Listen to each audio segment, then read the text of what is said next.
สวัสดีครับสวัสดี FC และท่านผู้ชมทุกท่านครับวันนี้ก็เป็นมื้อแรกครับออกเรือหาปลาครับพอได้ปิ้งอยู่ครับวันนี้เอากูแล้วครับจะเอาให้มาให้เบิ่งมื้อหน้าสิถ่ายคลิปตอน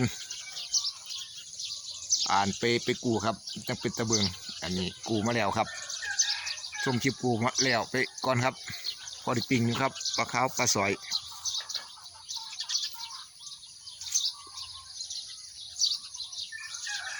โอเคพอสมควรอยู่ครับนี่พอได้ปิ้งครับเป็นม่อง2 เส้นครึ่งเลยครับ